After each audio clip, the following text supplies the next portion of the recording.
what's going on, you know who it is, you know what it is. All right, you guys, peep gang, this your boy Town Biz. All right, so today is the 2-year anniversary of Terrence Crawford stopping Errol Spence in Las Vegas at the T-Mobile Arena via 9th round. Many people believe that this was a 50-50 fight, but me, myself, I didn't really believe it. I always knew not only would Terrence Crawford beat Errol Spence, I knew that he would stop Errol Spence.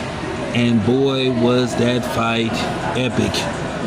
The fact that for 3 years, up until that fight happened, we saw a lot of people, and particularly these Errol Spence fanatics, basically calling anybody that didn't support Errol Spence a coon and all this stuff, even though Errol Spence didn't say a damn thing when those pictures came out of Jerry Jones at a Jim Crow rally.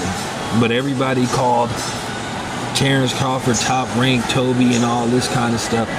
And the fact that the matter was that the black community got divided, which I think was terrible, was terrible. And the funny thing was, after Errol Spence got the ass whooping of the century, a lot of people stopped even covering boxing, which was funny. You know, a lot of people was angry about it. At the end of the day, we should have been celebrating those two black kings fighting, but unfortunately, it got way too personal. You had people sitting up here trying to be fanagers, talking about how much money Terrence Crawford should get and all this kind of stuff. And you still got people to this day that can't get over the fact that Errol Spence got the brakes beat out of him. And, you know, going into that fight, it was no excuses. Everybody agreed, no excuses. But then as soon as Terrence Crawford won the fight, oh man, that wasn't the best version. You heard every excuse in the book. And to this day, people still making excuses. It was a good fight until the wrong guy won.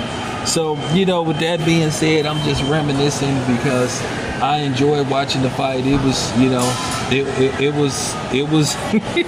was delightful. You know, me and my son, we had a great time at Dave and Buster's watching that fight. And we both was cheering for Terrence Crawford, especially with the first knockdown. You know, there are certain fights, when a knockdown happens, you don't think that, okay, that doesn't mean this dude is gonna lose the fight. But I knew once Errol Spence hit the canvas, I knew it was night. I knew it was all downhill from there, and it just turned into a one-sided beatdown.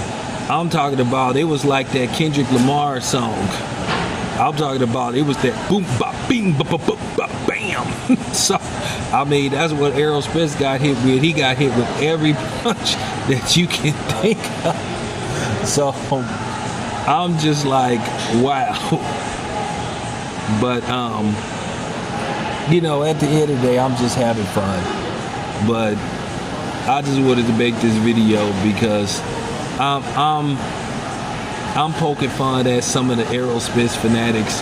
And you still, like I said, got people making excuses. Now all of a sudden, Terrence Crawford going into the biggest fight of his career. You still got niggas hating on him, you know, the least attorney, you know, talking about he on roids and all that stuff. Something is seriously wrong with that Negro. Talking about he related to Hitler. Like, man, what the fuck wrong with you? Nigga, stop. Like, dude, you need to go lay on that couch. And some of y'all Errol Spence fanboys need to lay on that couch. And it was so funny. Everybody just knew, oh yeah, Errol Spence gonna stop Terrence Crawford. I never believed that, but nevertheless, that's all I got to say pertaining to that. This your boy Tail Biz. I'm out.